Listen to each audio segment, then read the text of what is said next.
স্থগিত হওয়া ত্রয়োদশ জাতীয় সংসদ নির্বাচনের শেরপুর ৩ আসনের ভোট গ্রহণ চলছে।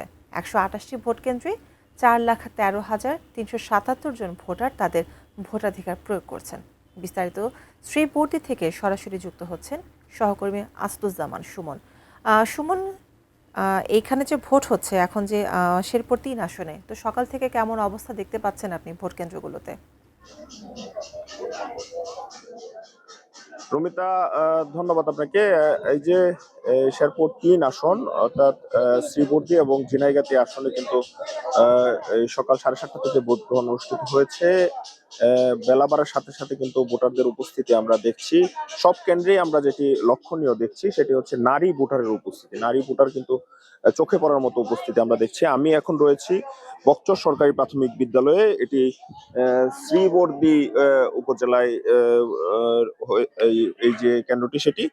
এখানে আমি যদি একটু বলতে চাই যে এই যে এই যে কেন্দ্র সেটি পুরুষ ভোটারের সংখ্যা হচ্ছে ১৩৩১ এবং নারী ভোটারের সংখ্যা হচ্ছে ১৩৩২।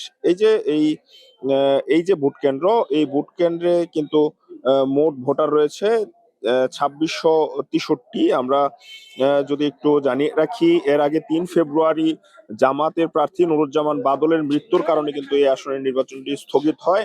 তারপর কিন্তু সারা দেশের ন্যায় এই ১২ই ফেব্রুয়ারি যে নির্বাচনটি অনুষ্ঠিত হওয়ার কথা ছিল সেটি কিন্তু এই আসনে হয়নি।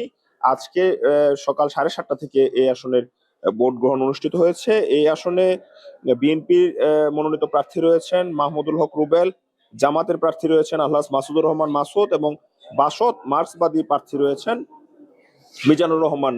তারা কিন্তু এই যে নির্বাচনী যে আসন সেটিতে নির্বাচনের অবাধ, সুষ্ঠু এবং নিরপেক্ষ যাতে নির্বাচনটি হয় সেজন্য কিন্তু প্রশাসনের পক্ষ থেকে সব ধরনের প্রস্তুতি আমরা নিচ্ছে।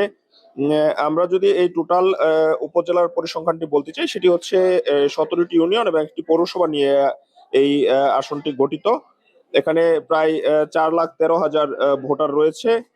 ভোটাররা বলছেন যে তাদের সুখ দুঃখে যারা কাজ করবেন এবং এলাকার মানুষের ভাগ্য পরিবর্তনে যারা কাজ করবেন তাদের কিন্তু তারা তাদেরকে ভোট দেবেন, এমনটি কিন্তু যারা প্রার্থী রয়েছেন তারা, এই ভোটার রয়েছেন তারা আমাদেরকে জানিয়েছেন। আমি একটু জানিয়ে রাখি যে এই আসনটি এটি কিন্তু শুরু থেকেই বেশ আলোচিত একটি আসন সারা বাংলাদেশে। এখানে কিন্তু বিএনপি এবং জামাতে যে প্রার্থী রয়েছে, জামাতে যে কর্মী সমর্থক রয়েছে তাদের কিন্তু সংঘর্ষে একজন জামাতের কর্মী কিন্তু এখানে নিহত হয়েছিল।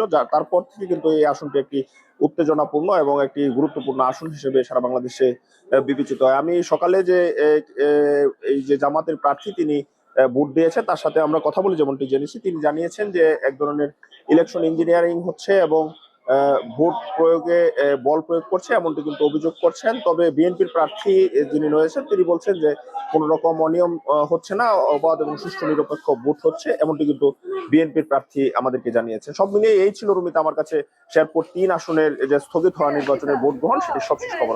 রুমিতা।